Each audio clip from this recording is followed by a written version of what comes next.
आप कहते हो कांग्रेसियों ने 70 साल तक सत्ता भुगती है।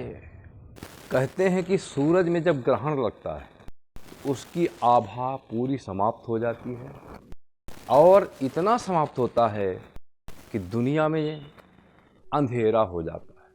अगर पूरे सूर्य ग्रहण लग जाए तो दुनिया में अंधेरा छा जाता है, सूरज का कहीं पता ही नहीं चलता, तारे दिखाई देने लगते हैं।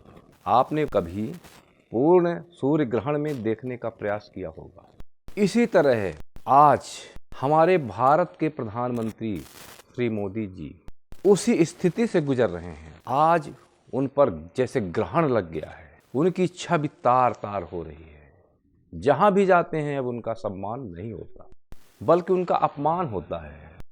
अभी ब्रिक्स सम्मेलन में दक्षिण अफ्रीका गए थे हमारे पीएम साहब, वहाँ भी चीन के राष्ट्रपति का भव्य स्वागत किया गया। दक्षिण अफ्रीका के राष्ट्रपति उनको लेने आए, जबकि हमारे पीएम साहब को कोई लेने नहीं आया। एक साधारण सा आदमी या कोई मंत्री को भेजा गया था। जब उन्हें पता चला कि हमें दक्षिण अफ्रीका के राष्ट्रपति लेने नहीं आए हैं तो वो उतर ही नहीं रहे थे हवाई जहाज से।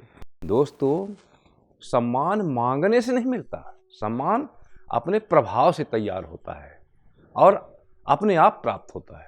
अभी राजस्थान में एक मंत्री हैं, गृह मंत्री अर्जुन मेघवाल, वो सरेआम मोदी जी की बुराई करते आ रहे हैं। अब इसका क्या मतलब है? इसका मतलब है कि धीरे धीरे भाजपा के लोगों में भी बगावत हो रही है, विरोध चल रहा है। नितिन गडकरी साहब का आपने व्यवहार देखा। इसरो का जब सम्मेलन था उसमें नितिन गडकरी साहब भी थे, जो प्रधानमंत्री से कोई भाव नहीं दे रहे हैं। प्रधानमंत्री हाथ जोड़े खड़े हैं नमस्कार करने की मुद्रा में और नितिन गडकरी पीछे हाथ किए हुए खड़े हुए हैं, उनको कोई भाव नहीं देते। ऐसे बहुत सारे उदाहरण आपको देखने को मिल जाएंगे। ऐसा क्यों समझते हैं आप? ऐसा इसलिए होता है कि हमारे पीएम साहब एक तो अपने ही अपने को भाव दिया जीवन में। जब एक रेलवे का उद्घाटन करने, एक बांध का उद्घाटन करने खुद पहुंच जाते थे और दूसरे लोगों को कोई वैल्यू नहीं देते थे। सत्य को दबाया नहीं जा सकता, सत्य हमेशा कायम रहता है और सदा सदा चलता है। लेकिन अगर असत्य का सहारा लिया जाए, अपराध का सहारा लिया जाए, भ्रष्टाचार का सहारा लिया जाए, कोई काम किया जाए तो वो थोड़े दिन का मेहमान होता है। थोड़े दिन में तो काम सफल हो जाता है, लेकिन बाद में वह ऐसे चला जाता है जैसे कांस फूलता है और चला जाता है। आप सबने देखा कि भारत में जितने भ्रष्ट लोग आए, मोदी साहब ने ईडी का रेट डलवाया। जब वो सरेंडर हुए तो उनको अपने पार्टी में मिला लिया, उनका दोष दूर हो गया। कुल मिला के शुरू से अंत तक अगर हम देखें, इसके बल पर आज तक इन्होंने शासन सत्ता स्थापित की है और पीएम की कुर्सी तक पहुंचा है। बहुत अच्छी बात है, पहुंच गए आप। दैदीप्यमान सूरज की भांति चमकने लगे, पूरे दुनिया में आपका डंका बजने लगा। परंतु वह डंका अब बुझना क्यों बंद हो गया? आपका सूरज ढलना क्यों बंद हो गया? चलना चाहिए। अगर सच्चाई होती तो आप जीवन भर चलते। आप कहते हो कांग्रेसियों ने 70 साल तक सत्ता भुगती है।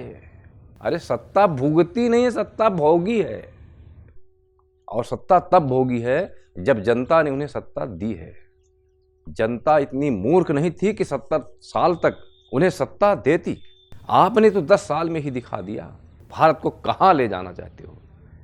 यह देश की जनता बखूबी समझती है। आप समझते हो, जनता की नब्ज जानते हो या न जानते हो, लेकिन जनता चारों तरफ चिल्ला रही है, आपका विरोध हो रहा है। जो भी आपका पक्ष ले रहे हैं, बात कर रहे हैं, वो भी अंदर से आपके पक्ष में नहीं है, वो केवल दिखाने के लिए कर रहे हैं। तो मोदी जी समझिए अभी भी। बस मैं इतना ही कहना चाहता हूँ। दोस्तों, आपको यह वीडियो कैसा लगा कमेंट सेक्शन में जाकर हमें अपना राय दीजिएगा। मिलेंगे किसी अगले वीडियो पर, तब तक के लिए जय हिंद, जय भारत।